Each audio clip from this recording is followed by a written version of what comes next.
অনেকেই বাসায় বা বাড়িতে নতুন বিদ্যুতের সংযোগ নিতে যাচ্ছেন, মানে মিটার নিতে যাচ্ছেন। সেক্ষেত্রে আপনার কি কি ডকুমেন্টস প্রয়োজন হতে পারে? এটা কিন্তু যে কোনো লাইনের জন্য, এটা পল্লী বিদ্যুৎ হোক বা ওয়াবদা হোক বা পৌরসভা হোক, আপনার মিটার নিতে আবাসিক বাসাবাড়ির জন্য কি কি ডকুমেন্টস প্রয়োজন এই ভিডিওতে বিস্তারিত জানিয়ে দিচ্ছি। পুরো ভিডিওতে আপনাদের সাথে রয়েছে আমি নাজিম পাটোয়ারি। প্রিয় ভিউয়ার্স, ধারাবাহিকভাবে আমি বলে দিচ্ছি, পাশাপাশি ভিডিওর শেষের দিকে আমি বিস্তারিত লিস্টটা দিয়ে দিব, আপনারা সেটা স্ক্রিনশট রেখে দিতে পারেন অথবা ভিডিওটি শেয়ার করে রাখতে পারেন। সর্বপ্রথম আপনার লাগবে 2 কপি পাসপোর্ট সাইজের ছবি। 2 নম্বরে প্রয়োজন হবে জাতীয় পরিচয়পত্রের ফটোকপি অথবা পাসপোর্টের ফটোকপি। 3 নম্বরে যে বিষয়টি লাগবে জমির দলিলের কপি অথবা নামজারির কপি অথবা আপনি যে লিজ নিয়েছেন সেই লিজের কপি। মূল মালিক না থাকলে আপনি যে উত্তরাধিকারী সনদের কপি। এই 4টির যে কোনো একটি লাগবে 3 নম্বরে।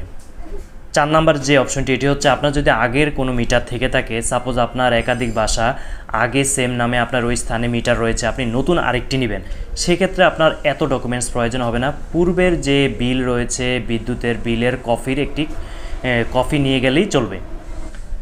যদি বহুতল ভবন হয়, এটা 10 তলার উপরে হয়, সেক্ষেত্রে আপনার অগ্নি নির্বাপক ব্যবস্থার সার্টিফিকেট লাগবে।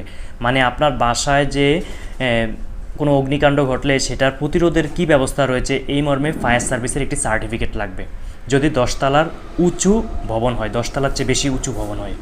6 নম্বরে যেটি প্রয়োজন হবে, আপনার বাসার যে একটি হোল্ডিং নাম্বার হয়, এটা রাজুকের হোক, এটা পৌরসভার হোক অথবা এটা ইউনিয়ন পরিষদের হোক, এই হোল্ডিং নাম্বারের একটি ডকুমেন্টস প্রয়োজন হবে, যেটার দ্বারা নির্ধারিত হবে আপনার বাসাটি কোথায় এবং কোন পজিশনে রয়েছে। এই 6টি ডকুমেন্টস আপনার কমপ্লিট হলেই আপনার বিদ্যুতের সংযোগের জন্য যথেষ্ট। এই ডকুমেন্টসগুলোর সাথে আপনি অনলাইনেও পল্লী বিদ্যুতের ক্ষেত্রে পল্লী বিদ্যুতের যে ওয়েবসাইট রয়েছে সেখানে অনলাইনে আবেদন করতে পারেন অথবা আপনি কম্পিউটার দোকানে গিয়েও করতে পারেন। ওয়াবদা বা পৌরসভার ক্ষেত্রেও আপনি তাদের যে অফিসিয়াল সাইট রয়েছে সাইটগুলোতে গিয়ে তাদের নির্ধারিত ফর্মে আবেদন করতে পারেন। আবেদনপত্রের সাথে এই যে ডকুমেন্টসগুলোর কথা বললাম, এই ডকুমেন্টসগুলো আপনি সম্পৃক্ত করে দিতে পারেন এবং নির্ধারিত ফি জমা দিয়ে আপনি বৈদ্যুতিক মিটার সংগ্রহ করতে পারেন। প্রিয় ভিউয়ার্স, এই ধরনের নিত্য নতুন তথ্যবহুল ভিডিও আমাদের চ্যানেলে নিয়মিত আপলোড করা হয়, তাই চ্যানেলটি ইউটিউবে সাবস্ক্রাইব করুন এবং ফেসবুকে ফলো করুন। আল্লাহ হাফিজ।